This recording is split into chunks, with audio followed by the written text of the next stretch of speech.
Hey guys, welcome to today's YouTube video, and today we're going to be going over the King's Gambit, one of the oldest openings in chess and was popular in the 1900s, 19th century, I apologize, 19th century.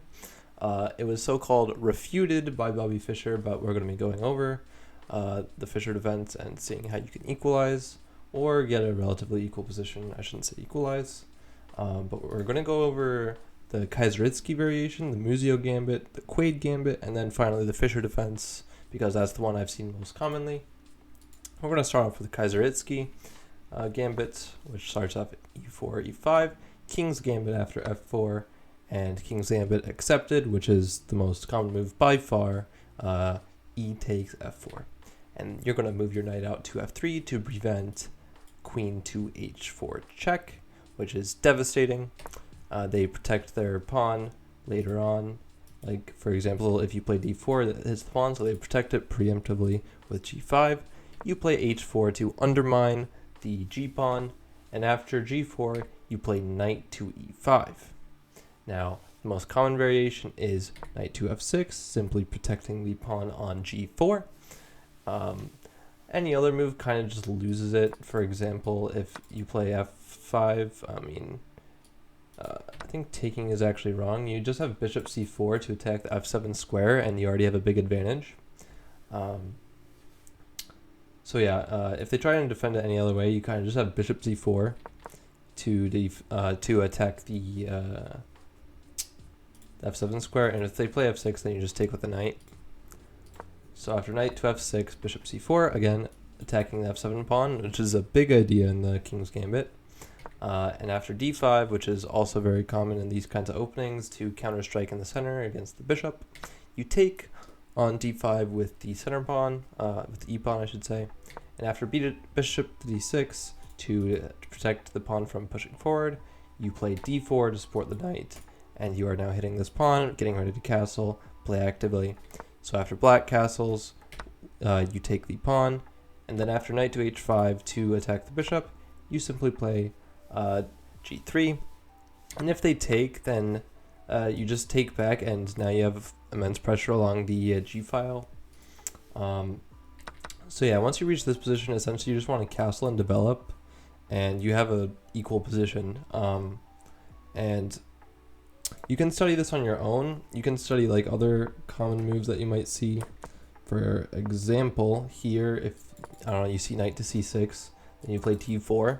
Just put pawns in the center, try and attack these pawns.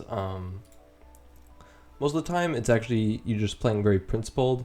You're going to try and put pressure on the f-pawn, play in the center, maybe win back these pawns if you get the opportunity, which here both pawns are under attack. It's already equalized for white here. That's how to play the Kaiseritsky. If you want to go more in depth to it, then you got to do that on your own. Again, I can't cover everything in one video. But next we're going to go on to the Museo Gambit, which is one of the most sacrificial lines of the King's Gambit. So again, just starting with the King's Gambit accepted, then out to f6, g5, bishop out to c4 this time, and after g4, we castle. And you're like, huh? Buddy, you're telling me to hang a knight on move 5. Well, yes, that's the Museo Gambit. So after g takes f3, you play queen takes f3, and then after queen to f6 to defend the pawn. One of the only ways to do that, besides like bishop out to h6, then you just play d4 and you attack it with the bishop. You push e5 to deflect the queen, and then you take on f7 with the bishop, and after king takes bishop, you play d4, and after queen takes, you block with the bishop. This is pinned, so they cannot take with f-pawn. You're hitting the queen, and you're hitting this pawn. They can't really defend the pawn very, very easily. For example, if they go back here, you already have an advantage after knight to c3 coming into d5 or e4. Just be aware of the foundations of this opening. They're just very principled. You can make very principled moves, and often you already equalize. You're all about activity here and attacking. Instead of that, play queen g7, which is the best move, and you're going to take on f4 with the queen, knight to f6 to block, and again, you want to stay principled, you want to develop your pieces, get your pieces in the game so you can attack. Now after d6 to open up the bishop, maybe get ready to put the knight on these squares. You play knight to d5, attacking the pinned piece.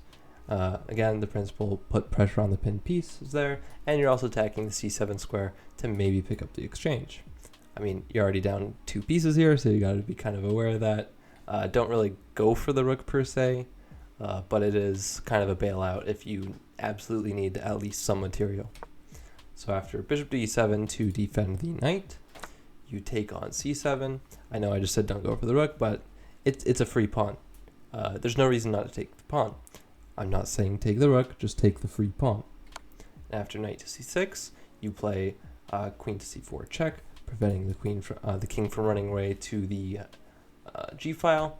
And after king to f8 here, you have just immense pressure after rook to f2. You're going to bring your rook over to f1, stack up on the knight. Again, the king is like in stalemate here. You have a lot of ideas, again, with this fork. If this bishop ever loses sight of the e6 square, for example, you have ideas of like maybe bishop d4 to trade off the knight and take back with queen, put even more pressure on this knight. But yeah, again, the pressure in this this position is just immense for white. Of course, I can't say you're better. You're definitely not better here. Also, I see a little glare on my thing. That's like very unfortunate. I don't know why that's happening. That's very unfortunate. I don't know why it's glaring. There we go. I fixed it. Yeah, you just have immense pressure as white here. I apologize for the glare. I didn't see that. But on to the Quake Gambit. If you want to look into the Museo more in depth, then you can study it on your own. But now we're going into the Quake Gambit, which is another nice variation of the King's Gambit. Again, King's Gambit accepted. You're almost always going to see this. Yep, we've already seen this before. And this is the deviation we're coming to. Knight to c3. And then after after g4, knight to e5, you'll notice there is queen to h4 check. But you said that was devastating, right? Well, yeah, but after queen to h4 check, you have g3. But they can take with the f pawn. So f takes g3. But now the g4 pawn is hanging.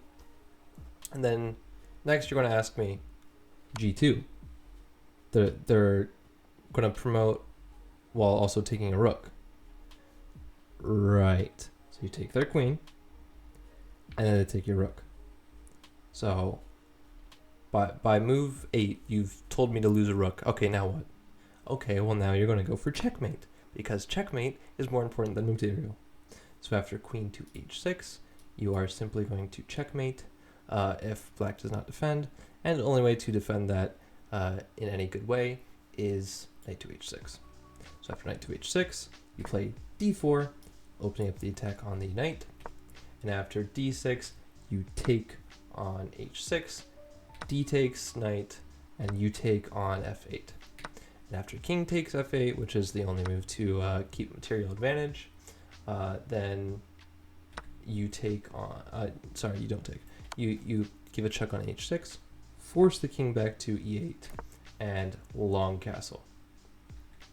Now, I'm not really going to explain this much further, but essentially the computer says here you have a +6 advantage. You're going to play bishop here, try and trap the queen here. You're going to try and pick up this pawn. You play knight to d5, putting pressure on the c pawn, threatening the fork. Also threatening knight to f6 check. Of course, the best move here is queen to f3. Queen f3. And after knight to d5, again, best move, because it's putting pressure on the c pawn and the f3 square. You are going to play, they're going to play bishop to e6 to put pressure back on the knight, and knight takes c7. Again, you're just going to pick up the material if you want, but you know, if you're a bit more aggressive and prone to attacking, then I would recommend going for the king rather than material. Of course, king to d8 is the move here, and you take on e6, and then I assume, yeah, d takes e5 check, discover check. and here is just insane. The best move is queen takes d1, and that tells you all you need to know, really. So next we're going to go into the Fischer defense, which is the most popular response in my opinion. Whenever I've played the King's Gambit, I apologize.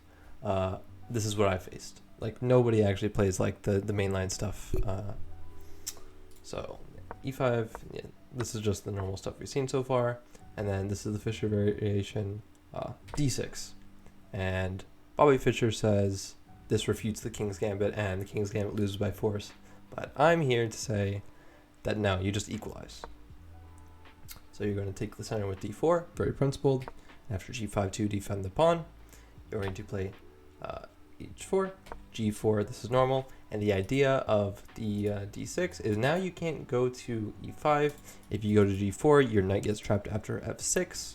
Pause the video and visualize that if you can't see it getting trapped by that. So the only move here, which looks a little bit weird, is knight back to g1. And the main line here is bishop to h6 to defend the pawn. You attack it with knight to e2, and after queen to f6, you play knight b to c3, maybe threatening knight d5 in the future.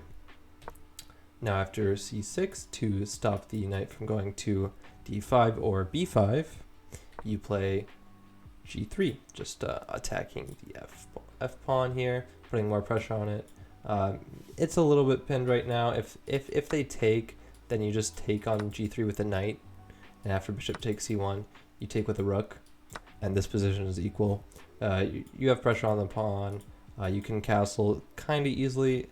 You don't even really have to castle technically, but I would still recommend it. So try and maybe take the pawn, put your knight on f5. That's a very good square for the knight, and castle if possible. Try and get castled, whatever you can do. But after the main move, which is f3, simply attacking the knight, and it seems kind of crushing for black, you play knight to f4. And the main move here, which is played by, I think Boris Spassky against Bobby Fischer, is queen to e7. And this position is called unclear by the grandmasters of the olden days, which are still stronger than you. Don't look at the computer when you're playing this, but people who are much stronger than you have succeeded with this against a much higher skill opponents. So don't really give too much credit to the computer in these openings. There's a reason it was very popular in the 19th century and played by many of the top players. So don't pay too much attention to the computer. You'll try and play aggressively. You're going to try and attack the king. Played principled chess. Again, if you want to look more in depth into it, you have to study on your own. I can't show you everything there is to know. But yeah, that does it for the video today. Hopefully I showed you enough theory to get you started on the King's Gambit, and good luck in your King's Gambit games. Don't forget to like the video and subscribe, and as always, I'll see you tomorrow.